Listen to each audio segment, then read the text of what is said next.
ابو سفیان کہتے ہیں کہ میں تو گھبرا گیا, میں تو ان کو ڈیمیج کرنے آیا تھا, میں تو اس بادشاہ کے پاس عظیم الروم ہرقل کے پاس میں یہ کہنے آیا تھا کہ وہ سب سے برے لوگ ہیں اور وہاں مکہ میں فساد مچائے, لیکن اس کی تو بات ہی الگ. اب ابو سفیان کہتے ہیں کہ میرے پاس ایک اور آخری حربہ تھا, ایک آخری ہتھیار تھا کہ ان لوگوں کو میں کہوں اچھا سنو, جتنی علامتیں تم نے سنی وہ الگ بات ہے, ایک ایسا میں قصہ سناتا ہوں جس کے بعد تم ہنس پڑو گے. کہا کہ کیا قصہ ہے؟ کہا اسی محمد کا قصہ ہے, وہ ایسا قصہ سناتا ہے جس سے عقلیں ہنسنے لگ جاتی ہیں. کہا سنا تو کیا قصہ ہے؟ تو ابو سفیان سنانے لگے.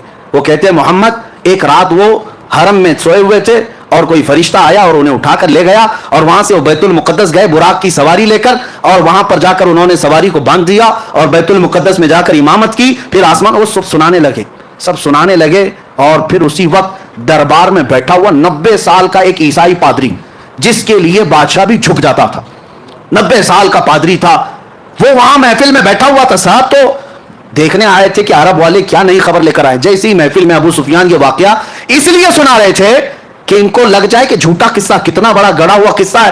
وہ پادری کھڑا ہو گیا, اچھا یہ بتاؤ یہ تاریخ کیا تھی, یہ تاریخ کیا تھی؟ تو ابو سفیان نے کہا وہ 27 رجب کی تاریخ تھی. کہا بادشاہ میرے پاس ایک اور قصہ ہے, میں سنانا چاہتا ہوں. بادشاہ نے کہا کیا ہے؟ کہا اس کو اب اتنا قصہ روک دو. ابو سفیان نے سنایا. کہا میں بیت المقدس کی خدمت پر مامور پادری ہوں, میں بیت المقدس کا صفائی بھی کرمچاری اور وہاں کے امامت اور دیگر ذمہ داریوں کا متولی ہوں, لیکن جو تاریخ ابو سفیان بتا رہا ہے اس تاریخ کو رات کو میں بیت المقدس کے سارے دروازے بند کرتا ہوں, میں بند کرتا ہوں. میں آپ کو بتاتا ہوں ایک رات ایسی آئی تھی اور وہ 27ویں رات ہی تھی شب یہ رجب کی, کہ میں بیت المقدس کا سب سے بڑا دروازہ بند کرنے گیا, کسی طاقت کو لگائے وہ بند ہی نہیں ہوتا تھا, بند ہی نہیں ہوتا تھا. یہاں تک کہ میں اکیلا نہیں, پھر لوگوں کو بلایا, سب کو بلایا, آؤ دروازہ بند کریں, کیونکہ وہ کعبہ تھا اس زمانے کا, سارے لوگ اس کی طرف, بیت المقدس مرکز اور قبلہ ہے, لوگ اس کی طرف منہ کر نماز پڑھتے, عبادت کرتے. سب کو بلایا گیا, سبوں نے طاقت لگا دی, دروازے کو نہ ہلنا تھا نہ ہلا. وہ پادری کہتا ہے ایسی سخت بات اور تعجب کی بات اس سے پہلے میں دیکھا ہی نہیں.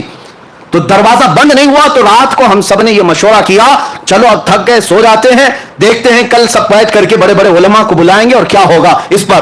وہ کہتا ہے وہ عالم تھا اس زمانے کا, 90 سال کی عمر ہو گئی. کہا میں جا کر سو گیا, سب چلے گئے سو گئے. صبح جب ہم اٹھ کر کے آئے تو دروازے کو ہلکا ہلانے سے ہی بند ہو گیا, دروازے کو صرف ہاتھ ہی لگایا تو بند ہو گیا. میں نے دیکھا یہ ماجرا کیا ہے, یہ ماجرا کیا, رات کو پوری طاقتوں سے بند نہیں ہوا. میں نے دیکھا کچھ الگ مسئلہ ہے. تو کہتا ہے اندر قدم رکھا تو بھینی بھینی خوشبو بھی آ رہی تھی.